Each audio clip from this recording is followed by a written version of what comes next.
All right. Hello, and welcome to the superpilotish channel.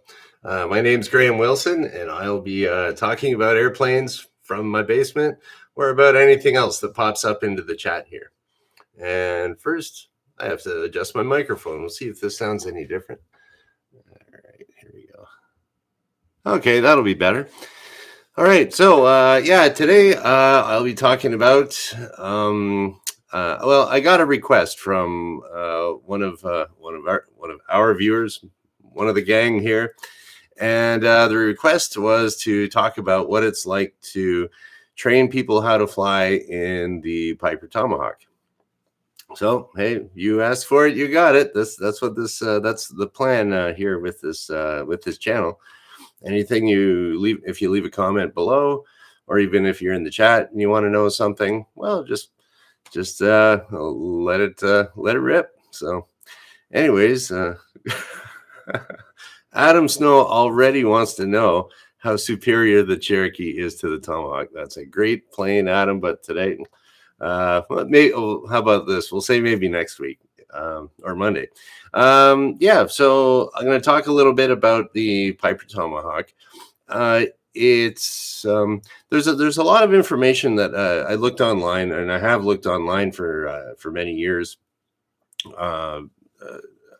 looking for information on the Piper Tomahawk. It's all about the same, but there's a few things that I'm going to bring up today. So if anybody's instructing in a Tomahawk, or if you own one, something you might want to know. And like I used to teach on the Piper Tomahawk. I was trying to guess. I didn't really look in my logbook, but I'm probably 800 to 1,000 hours in a Piper Tomahawk. So you get to know it pretty well when you're teaching students how to land it, and how to deal with emergencies and things like that. So I'm not going to get into the exact. The Piper Tomahawk was made from 1978 till 1983. It uses a Lycoming 230. Like, there's enough videos of those out there. But I'll tell you kind of a little story about it, and because you might have heard about that, it's got the nickname of the Traumahawk. Well, when it first started, and you'll be able to read this online too, but this is also what I've heard from people that bought brand new Tomahawks back in 1978 when they first came out, was that the first year it came out, it was designed by instructors for instructors, and they wanted to have realistic stall conditions where it's not just kind of mushing like a Cherokee. And they wanted it to, like, okay, this is definitely a stall. And they kind of went overboard on that. I was talking to an instructor that when they first got them at the St. Catharines Flying Club, and what they found was that when they were getting close to a wing stall where the wing stopped flying, and you train close to that when you get your pilot's license. So it would just kind of drop one wing right away, and that would get you into a spin condition, which is it takes a special technique to recover from it. And so because it was such an abrupt wing drop condition that no one was really used to in whether they were training on Cessnas or other smaller aircraft at the time, like instructors weren't used to it. New pilot owners had never encountered that too much. If you get into some bigger airplanes, like, if you're flying bigger, high horsepower, like World War II fighter planes and stuff like that, they'll have violent wing drops there. So after they found that up in St. Catharines at the time, that they had to start to teach spin recovery before they actually started to teach stall recovery. And usually it goes in the opposite order when you're teaching someone how to do that. But the good people at Piper Aircraft, they figured out after, getting some feedback, that they said, okay, we have to do something about this condition. So what they did is they installed what they call stall strips on the front of the wing. Just a little thing that sticks out there. And it's like, a strip about that long, maybe half an inch sticking out in a little point. And that creates just enough disturbance of the air that you can kind of feel a little bit of a buffet on the control surfaces on the ailerons. So, okay, that's going to give you now a physical warning. You'll hear the stall warning horn. You'll get a little bit of buffet, and okay, here comes the stall. And then you won't be surprised by a wing drop. You know how to do it, and it won't develop. It won't be as the wing drop wouldn't be as violent. So that's how it got the name of the Tomahawk. People weren't used to it at first. They fixed that problem in it, and it's a great plane to fly, really.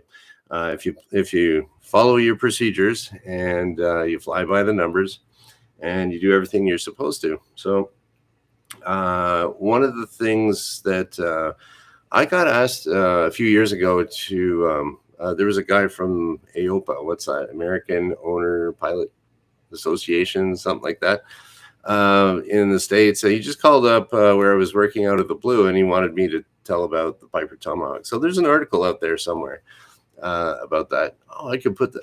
That'll be linked in the description. Hey, talking all YouTube. Could do that maybe. And yeah, so what happened, I was telling that guy that what can happen if you have full deflection on the elevator, which makes the tail go down. You can, when you're taking off, if you do that, just the nature of the tail. You know what? Maybe I'll do a little diagram here. You know, once you start talking and you're an instructor, you feel the need to write down on a whiteboard. But that's the thing, is I don't really have a whiteboard right now. So I got something even better than a whiteboard. I've got a cardboard. Here we go. And it's not just any cardboard. It's, I don't know if you can see that. Yeah, that's right. Case of KD. Just because you get a senior pilot doesn't mean that you give up your old craft dinner starving pilot habits. So I'm going to draw myself a little Piper Tomahawk here, just so you can better visualize it. And before I show it to you guys, you got to remember that I'm a better pilot than I am an artist. So here we go. That's looking pretty good. All right. Okay, so this is what a Piper Tomahawk looks like. Okay, I'm pretty sure that's an exact replication of it. You know, you could take that. You know, that's probably better than any digital photo. Oh wait, no, that's it's like a jet. I forgot the propeller. Hang on a sec. I'll get that.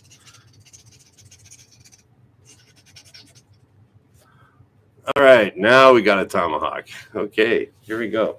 So the Piper Tomahawk, it's got a T-tail up here. Okay, so that's the purpose of the T-tail is to, or the what we call that, the horizontal stabilizer up here.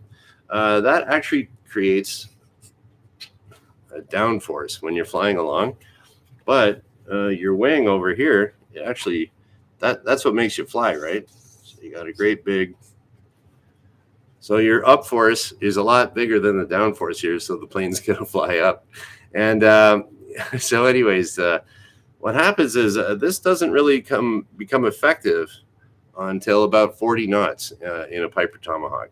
So what you'll find there is you can have as much, you know, you're trying to put some downforce on there by pulling the yoke back, and it doesn't do anything, and all of a sudden, boom, it becomes effective. And so you really got to watch the tail can come down quickly on you once that becomes effective. So you want, at first, when you're right around 40 knots, you want to just let the plane come off the ground. Let the, don't try to jerk it off the ground or anything like that. And there we go. So you avoid a tail strike. I've done that a couple times. You'll know it when you do a tail strike. It's kind of a scrapey, kind of a, you can feel it in the whole plane. And then you go, got to take it to the mechanic. So anyways, if you're going to do a trainer, someone's learning how to fly, they're learning how to take off, you're doing touch and goes, things can happen quick. And, you know, generally instructors have pretty ninja-like reflexes. But even some of the ninjas, they get, they can't avoid those little stars shooting at them sometimes. Okay, so that was how the something to watch out for the T-tail here. Oh yeah, and it's also not effective because all the propeller, all your prop wash comes here.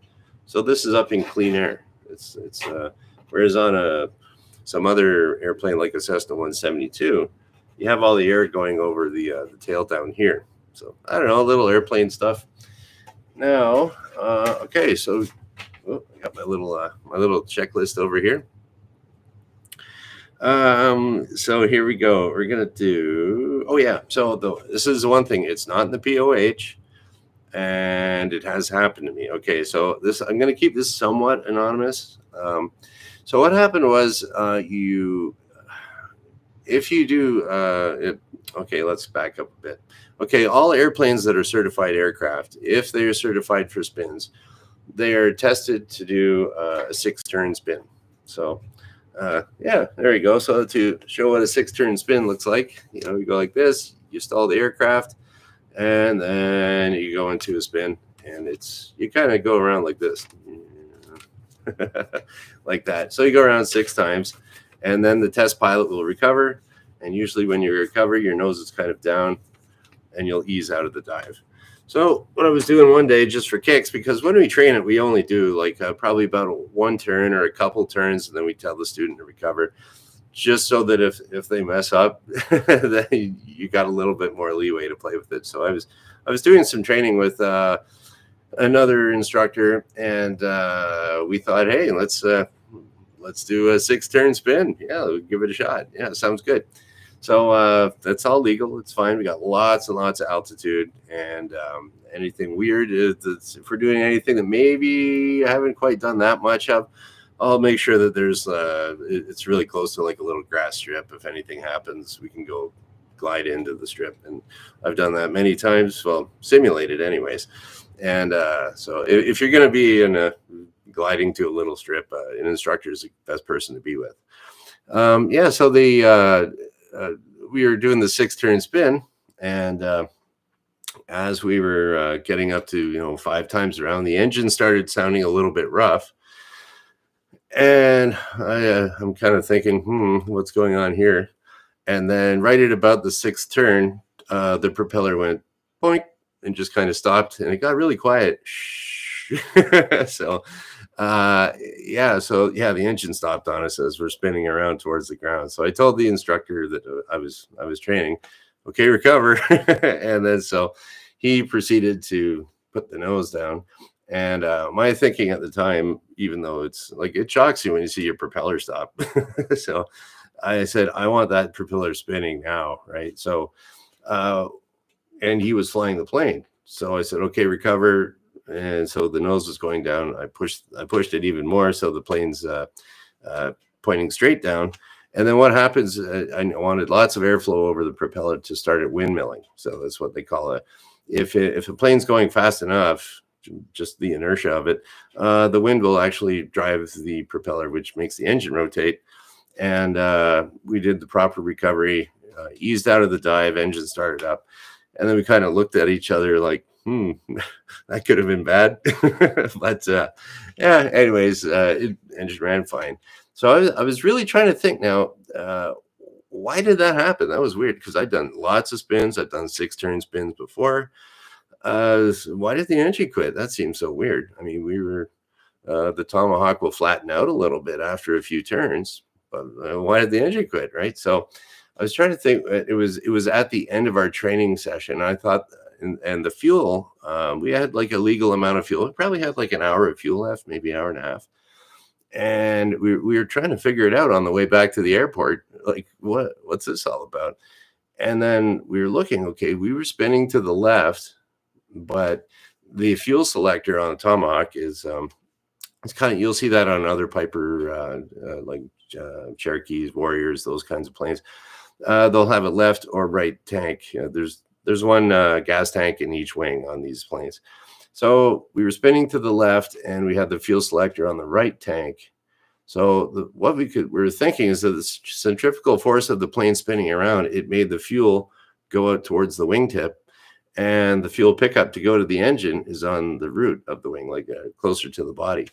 So it sloshed away from where it goes to the engine. When we stopped spinning, it sloshed back, and the engine started up. So and since then, I've replicated that a few times, where okay, let's put it on spin it to the right and put it on the left tank with a little bit lower gas, and you can start to hear the engine starting to bog out, and then we'd recover, and then it would be okay. We wouldn't let it stop.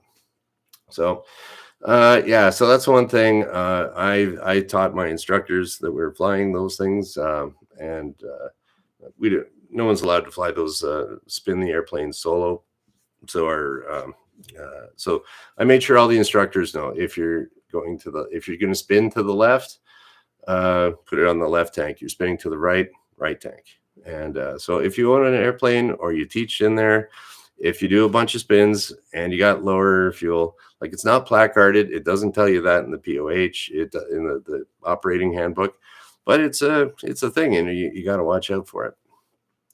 So anyways, that's one other little story, and one in general, how we were doing spins. Another time we were flying along, and we are all fat, dumb, and happy on a nice sunny day, and that's in a psychology course I took a while back.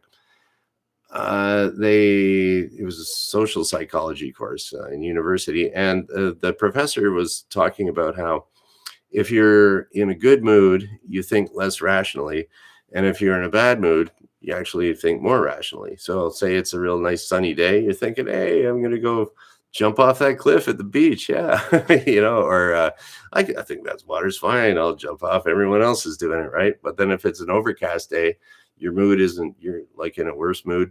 So you'd be thinking, maybe, I don't think I'm going to jump off that cliff. Yeah. So we're all happy. I'd like to think that was one of the contributing factors that, but it was just, ultimately we were just goofed up. So we were flying back from, what were we doing? Somewhere in London, Chatham, something like that. It was right around a little north of Tilbury, I think. If you know, Google it on the map. It's around Lake St. Clair. Anyways, yeah. So we thought, we got lots of altitude, nice day. Let's just spin her down. Give her 6 turns, spin her down.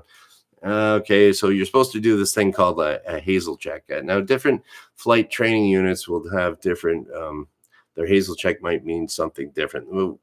Most of the places I've ever encountered, Hazel is height, area, security, engine. Look at HASEL, Hazel. So height, we got lots of height. Area, just over farmers fields, not over downtown Toronto or anything. Height, area, security. Okay, make sure there's no loose objects. Seat belts are secure. Tighten the straps maybe a bit. Check the doors, make sure they're all locked. And then engine, fuel pump on. Do some other stuff with the engine, and look out. We did kind of it's a nice day. There's no one flying around. Take a little look, kind of so look out. And then we thought we'd spin her down. Well, sure enough, 1, 2, 3, 4, point, stops again. I'm like, oh man, come on.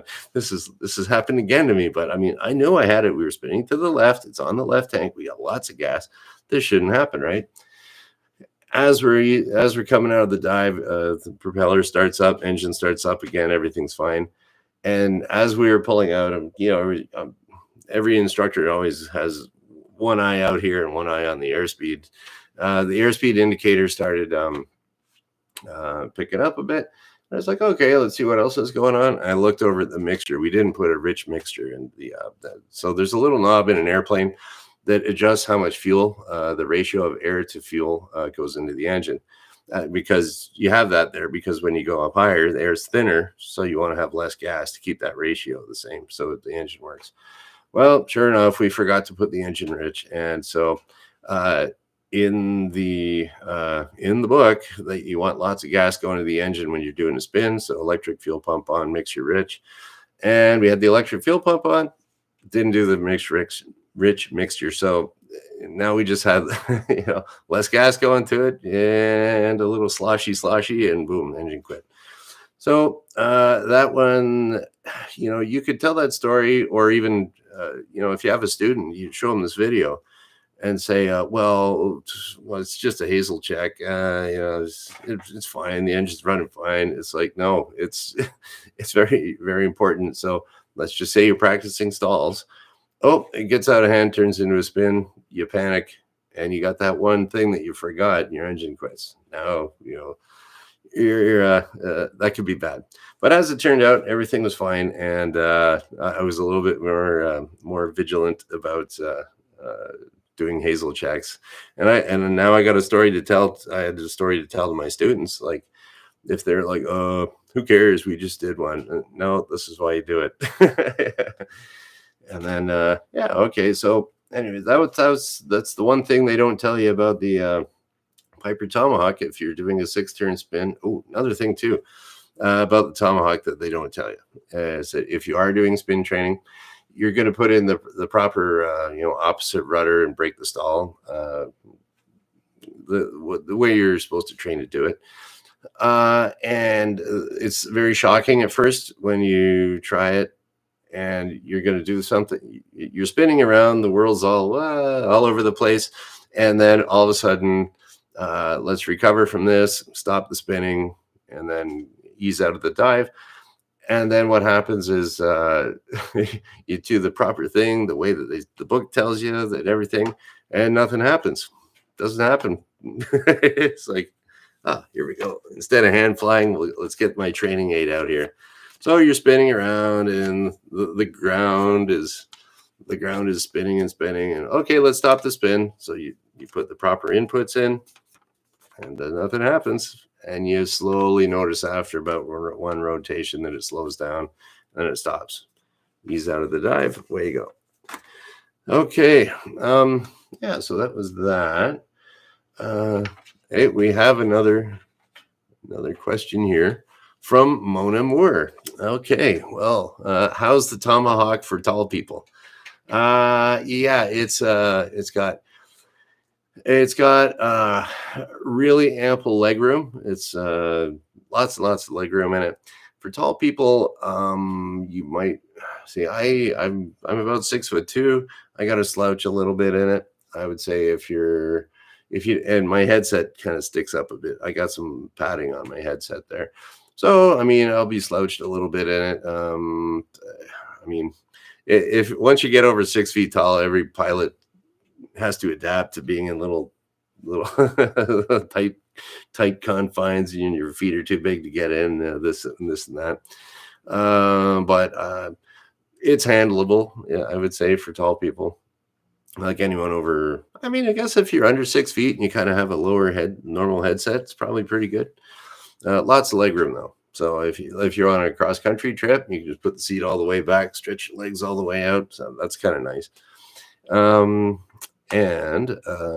Okay, so that's about it for today. And so I just wanted to finish up to, as a reminder, what they don't tell you about the Piper Tomahawk is if you're spinning to the left tank. If you're spinning to the right tank. Watch your elevator when you're taking off. Don't get full deflection on that elevator right away. That can happen later. Like as you're landing, it's okay. But once you're applying power and speeding up, that's when your tail might come down violently. Be ready for it. And generally for any airplane, and don't let all these scary stories scare you.